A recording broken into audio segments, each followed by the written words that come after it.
Hello everyone, this is my review of this porch light that has a plug built in on it.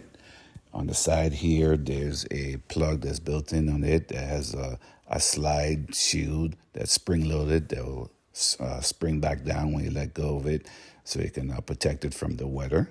On the top here, you have your sensor for light and motion sensor, and you can adjust the settings of how you want it to be activated when you install your light.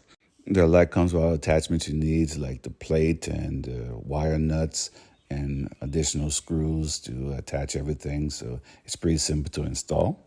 Just 3 wires to hook up your ground, your positive, and your neutral.